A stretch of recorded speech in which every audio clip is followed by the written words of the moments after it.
Welcome! You're tuned into Tangled Threads. If you're digging our content, hit the like button and subscribe. Thank you. Now for today's Tangled Thread. Hey everyone, throw away for obvious reasons. I never thought I'd be posting here, but I've made an enormous mistake, and I'm losing sleep over it. It all began a few months ago when my husband Mike and I started facing some marital issues. It wasn't anything drastic. Mostly it was just the typical miscommunications and misunderstandings that come with being together for a long while. We've been together for a decade, and we're both heavily involved in our church community. I've always held our pastor, Pastor James, in high regard. He's been our pastor for about 6 years now, and he's charismatic, intelligent, and deeply spiritual. Whenever I've felt lost in life, his sermons have provided some clarity and solace. One evening after the Sunday service, I decided to approach Pastor James about our marital issues. He immediately offered to help by providing couples counseling.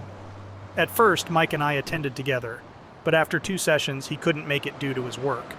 He encouraged me to continue alone in the meantime, hoping that I could relay any valuable insights. The individual sessions started innocently. We spoke about God, life, my marriage, my feelings, and my concerns. But with each session, our conversations began to veer into personal territory. We started sharing personal stories, and there were moments when our conversations would border on intimate. I didn't think much of it, thinking it was just a natural part of the process. But one fateful evening, things went too far.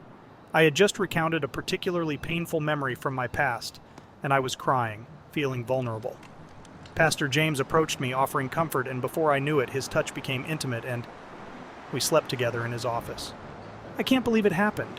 I don't recognize the person I've become.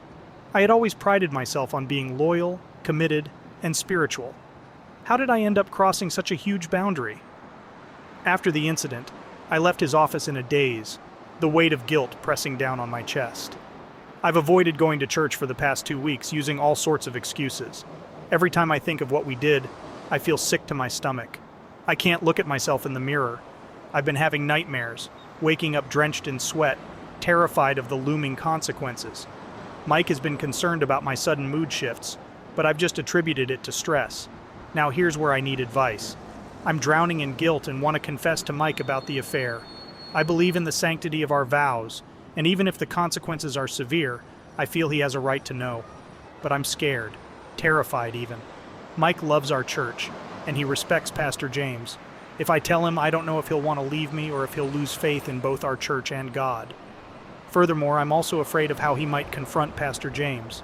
Our church is tight-knit, and this could cause a massive rift, potentially splitting the congregation.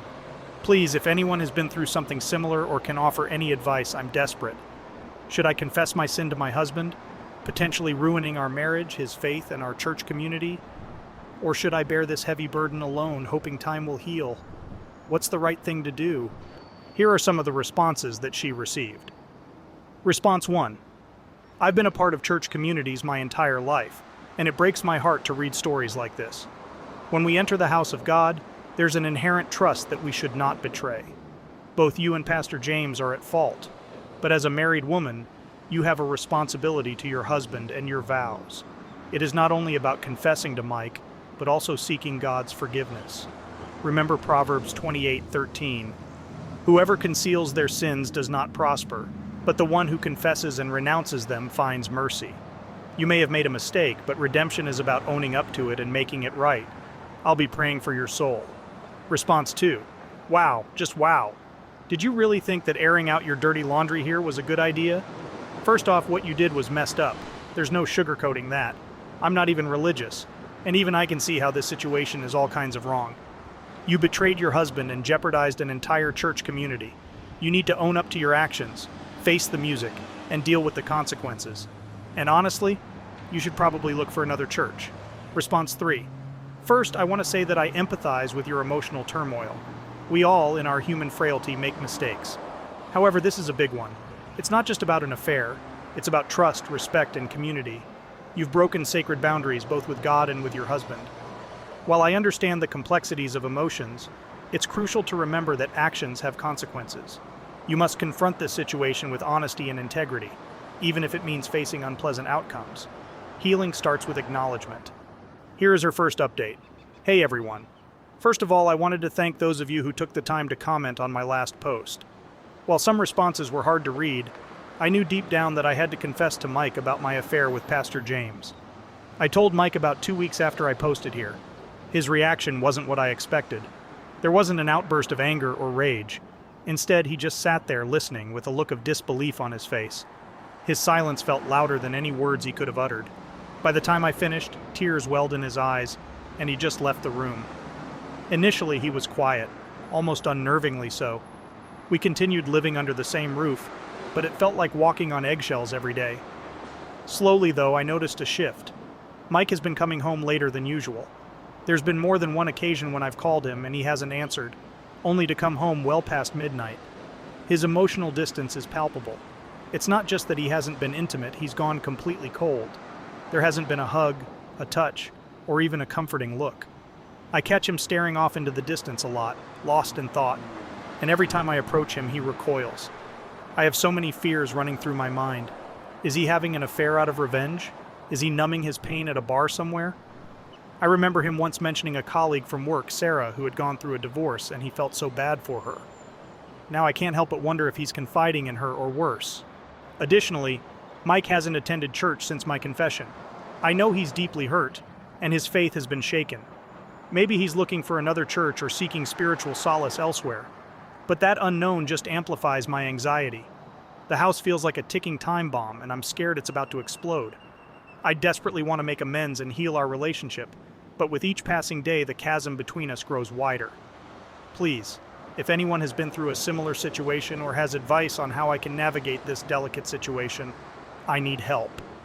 How can I support Mike during this time? How can we start to rebuild our shattered trust? Here are 2 of the responses that she received. Number 1. First, I want to say that I truly appreciate your openness and honesty in this space. Sharing such intimate details is never easy. I have been on the other side of this equation. I was cheated on by my wife a few years ago. It was the most heart-wrenching and agonizing experience of my life. So, I somewhat understand what Mike might be going through right now. Now I need to say this. What you did was absolutely wrong. You betrayed the trust of your partner, someone you vowed to love and protect. It's not a mere mistake. It's a deep wound you've inflicted on your marriage. But since you're here, genuinely seeking help, I won't berate you any further. It's possible Mike is distancing himself to cope, to process the pain, and to decide on the next steps.